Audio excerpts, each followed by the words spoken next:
अस्सलाम वालेकुम स्टूडेंट्स। आज के इस लेक्चर में हम properties of equality of real numbers करेंगे। सबसे पहले हमारे पास है रिफ्लेक्सिव प्रॉपर्टी। रिफ्लेक्स होता है जी अक्स। जैसे आप आईना देखते हैं, आईने में आपको अपना ही चेहरा नज़र आता है।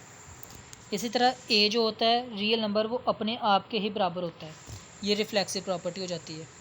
सिमेट्रिक प्रॉपर्टी में क्या होता है, अगर ए बी के बराबर है तो बी ए के बराबर हो जाएगा। ठीक है जी। ऑब्वियसली जब ए बी के बराबर हो तो बी ए के बराबर ही होगा। अगर ये वाला टू इस वाले टू के बराबर है तो ये वाला टू इस वाले टू के भी बराबर होगा ना। ट्रांजिटिव प्रॉपर्टी में हमारे पास तीन चीज़ें आ जाती हैं। अगर ए बी के बराबर है और बी सी के बराबर है तो इसका मतलब ए बी किसके बराबर हुआ, सी के बराबर हुआ। ये ट्रांजिटिव प्रॉपर्टी हो जाती है। एडिटिव प्रॉपर्टी क्या होती है, आपके पास दो हिस्से क्या हैं, बराबर है। एडिटिव प्रॉपर्टी में दो हिस्से बराबर हैं। आप दोनों साइड्स पर कोई भी तीसरा हिस्सा ऐड कर दें, वो दोनों हिस्से फिर भी बराबर रहेंगे। ठीक है जी। फॉर एग्जांपल 2 = 2 होता है, कोई हिस्सा आप ढूंढें, 5 ढूंढ लें, उसको दोनों साइड पर ऐड कर दें 5 को, तो आपके पास 7 = 7, फिर भी वो बराबर ही रहा ना, तो कोई फ़र्क तो नहीं पड़ा। तो इसको हम कहते हैं एडिटिव प्रॉपर्टी। तो अगर दो हिस्से बराबर हैं, दोनों साइड्स पर कोई भी हिस्सा ऐड कर दें तो उस पर फ़र्क, इक्वालिटी पे फ़र्क ना आए, वो एडिटिव प्रॉपर्टी। इसी तरह मल्टीप्लिकेटिव प्रॉपर्टी होती है, अगर दो हिस्से बराबर हों, दोनों साइड्स पर हम कोई भी हिस्सा मल्टीप्लाई करें तो इक्वालिटी चेंज ना हो। ठीक है जी। फिर कैंसिलेशन प्रॉपर्टी आ जाती है। कैंसिलेशन प्रॉपर्टी ये एडिटिव प्रॉपर्टी के उलट है। ये देखें, ए बी हो तो ए जमा सी बराबर होगा बी जमा सी के, लेकिन ये कहता है अगर ए जमा सी बी जमा सी के बराबर हो तो फिर ए बी हो जाएगा, यानी कि देखने में एक दूसरे के उलट है। ठीक है जी। तो कैंसिलेशन प्रॉपर्टी ये कहती है कि अगर दोनों साइड्स पर सी सेम इंटीजर ऐड हो रहा है तो वो कैंसिल होके सिंपल ए बराबर बी हमें दे सकता है।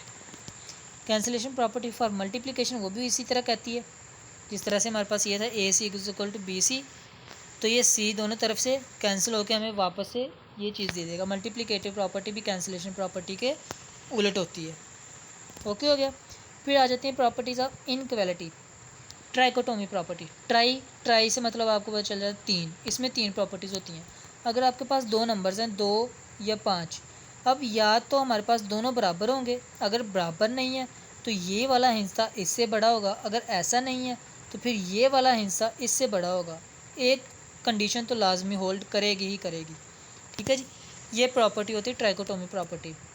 अब ट्रांजिटिव प्रॉपर्टी इनइक्वालिटी में आ जाती है कि अगर ए बी से छोटा है, बी सी से छोटा है, तो ए सी से भी छोटा होगा, या ए बी से बड़ा है, बी सी से बड़ा है, तो ए सी से बड़ा होगा। आप इसको एग्जांपल को इस तरह देखें। अगर हमारे पास तीन लड़के हैं, अली, जवेद और हंजला। अली अगर जवेद से बड़ा है और जवेद हंजला से बड़ा है, तो ऑब्वियसली बात है कि अली जो होगा वो हंजला से बड़ा ही होगा। ठीक है जी। अब इनक्वालिटी में भी एडिटिव प्रॉपर्टी आ जाती है, मल्टीप्लिकेटिव प्रॉपर्टी आ जाती है। एडिटिव प्रॉपर्टी में कहता है कि अगर ए बी से छोटा है, दोनों साइड्स पर कोई भी हिस्सा जमा कर लें तो इनइक्वालिटी चेंज नहीं होगी, छोटा ही रहेगा। अब अगर ए बी से बड़ा है, दोनों साइड्स पर सी जमा करने से हमारे पास इनइक्वालिटी चेंज नहीं होगी, ए जमा सी बड़ा ही रहेगा बी जमा सी से। लेकिन मल्टीप्लिकेटिव प्रॉपर्टी में हमारे पास ज़रा सा डिफरेंट आ जाता है। ठीक है जी। उसमें अगर जो हमने तीसरा हिस्सा जो मल्टीप्लाई करवाना होता है, उसको देखना होता है कि वो पॉजिटिव है, 0 से बड़ा है या 0 से छोटा है। ठीक है जी। अब अगर ए बी से बड़ा है या ए बी से छोटा है और वो सी जो आपने लेट किया वो 0 से बड़ा है, पॉजिटिव है, तो दोनों साइड्स पर ऐड करवाने से इनक्वालिटी चेंज नहीं होगी। देख सकते हैं, अगर ये बड़ा है तो बड़ा रहेगा, अगर छोटा है तो छोटा रहेगा। अब अगर आपने जो हिस्सा सेलेक्ट किया है वो 0 से छोटा यानी कि नेगेटिव है, तो अगर ए बी से बड़ा होगा और दोनों साइड पर आप नेगेटिव हिस्सा मल्टीप्लाई कर देंगे तो ए सी छोटा हो जाएगा, फिर लेफ़्ट साइड छोटी हो जाएगी राइट साइड से। या अगर लेफ़्ट साइड पहले से छोटी राइट साइड से और नेगेटिव हिस्सा मल्टीप्लाई करवाएंगे तो जो लेफ़्ट साइड हो जाएगी वो बड़ी हो जाएगी राइट साइड से। ठीक है जी। तो ये था हमारे पास प्रॉपर्टीज़ कुछ। फिर इसके बाद है एक मल्टीप्लिकेटिव इन्वर्स प्रॉपर्टी, जो कि बहुत अहम प्रॉपर्टी है। ये आप लोगों को सीखनी चाहिए अच्छे से। अगर हमारे पास 3 इंटीजर्स हैं, तीनों के तीनों कहाँ से, रियल नंबर्स, क्योंकि हम रियल नंबर्स की ही प्रॉपर्टी पढ़ रहे हैं। ए भी ज़ीरो नहीं होना चाहिए, बी भी ज़ीरो नहीं होना चाहिए, सी भी ज़ीरो नहीं होना चाहिए, ठीक है, क्योंकि तभी तो मल्टीप्लिकेटिव इन्वर्स बनेगा ना उसका।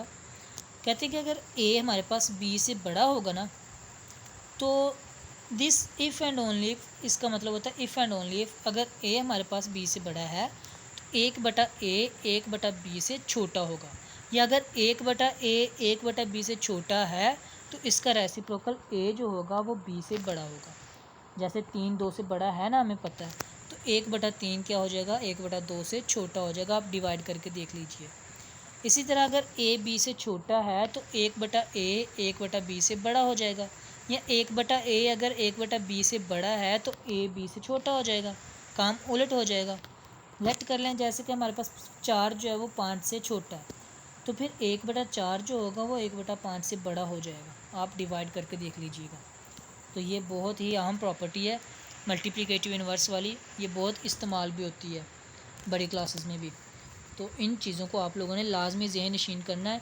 एक्सरसाइज 2.2 जो हम इंशाल्लाह नेक्स्ट लेक्चर में करेंगे, उसमें हमारे पास सिर्फ MCQs आते हैं, लेकिन वो आपने अच्छे तरीके से तैयार करनी है। और ये जो 2 लेक्चर्स 2 पार्ट्स में मैंने रियल नंबर्स की प्रॉपर्टीज़ आपको डिफ़ाइन करवाई हैं, ये आप लोगों ने अच्छे तरीके से करनी है। ये बड़ी क्लासेस में आपके काम आएंगी अगर आप लोग नेक्स्ट आपका वास्ता पड़ा मैथ से तो। ठीक है जी, तो नेक्स्ट लेक्चर तक के लिए इजाज़त दीजिए। अल्लाह हाफ़िज़।